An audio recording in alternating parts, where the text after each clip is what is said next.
Alright, hey there viewers. So today I got a 2018 Honda Civic with the manual transmission, and this customer's complaint is can't disengage the parking brake. So another reason why I prefer the manual e-brake rather than the electronic, because you're really relying on that switch to disengage that parking brake, especially if it's already engaged and you're trying to disengage it. Then you're stuck. So what did this customer do? He actually got this car towed here.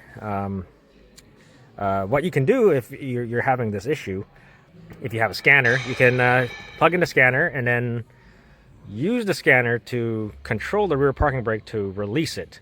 But not everybody has a scanner or anything like that. So anyways, you do that, you got the car in, and now we're just replacing that parking brake switch. So how to get to that parking brake switch is you got to remove these side pieces. They're just clipped in.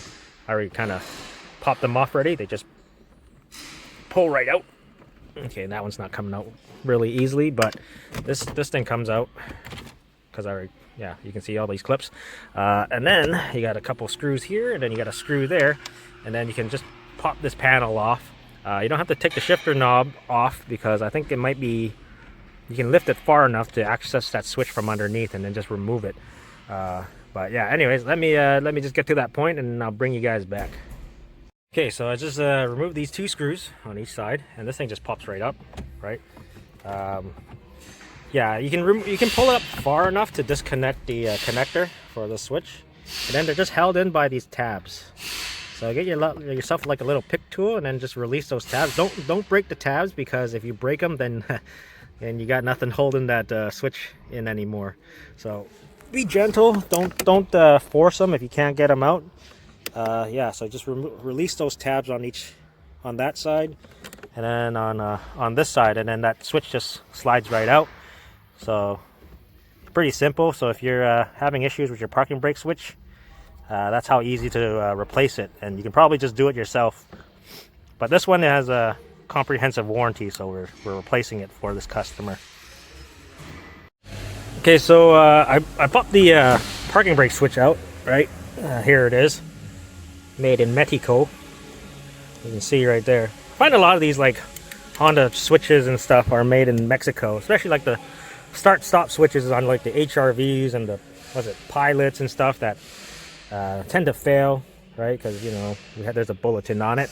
Are made in Mexico, so I don't know. But I went to grab the parts. Should have probably grabbed the parts first, because it comes in like this whole thing, and I guess I'm supposed to just swap over the brake hold switch. So this shouldn't be too hard to take off. It's just a couple screws, one here and then one over here, and just get yourself a little stubby screwdriver and then take them off, and then I'm just going to swap over the brake hold switch onto this thing. So yeah, just to show you how easy it is to replace this thing. If you're getting somebody else to do it for you, and they charge you an hour for it, because on Pro Demand to change this switch is 1 hour's labor, which you can see it doesn't take much to remove this thing. So I'm just going to go ahead and remove this old one, and then I'm just going to put this new one back on, and then swap over the brake hold switch. Yeah, that little cover trim piece for the switch is literally just held in by 2 screws, and then the brake hold switch, there's these like spring tabs that you got to squeeze, and then it just slides outwards. So swap that over, and then we'll put the new one on.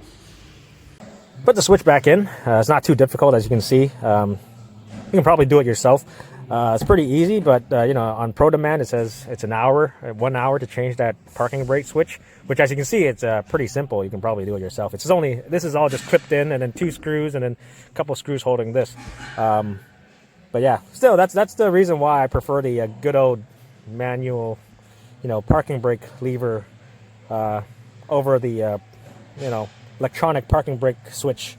But if you're wondering what the part number is for your 10th gen Civic, that's the part number. I'm not sure if it's the same for the automatic, because I can't remember what the trim looks like, because it might be a different part number, because the trim is different for the automatic gear shifter rather than the manual transmission gear shifter. But yeah, other than that, the only thing left is to just double check to make sure the parking brake works. So nothing. Going to apply it. You can hear it engage, right? And then Oh, I gotta step on the brakes. Yeah. And then gauge, disengage. So yeah. That's pretty much it. So I hope you guys enjoyed the video. I hope this video helps you if you're having issues with your electronic parking brake on your 10th gen Civic with a manual transmission. So I thank you guys for watching, and I'll see you next time. So I just so happened to bring in another Civic, also a coupe with an automatic transmission, but this is a 17, the other one's an 18. You can see like the trim piece here is more straight. I think the manual is more of a curve. I can't really tell if it's the same switch or not, but yeah, as you can see, it's all the dirt and stuff gets in there. So people pour sticky stuff in there, and you know, kind of messes with the parking brake switch. So yeah, but you know, if you want to get the correct part number, or yeah, correct part for your vehicle, just bring your VIN number to the parts department, and yeah, they'll get you the right part.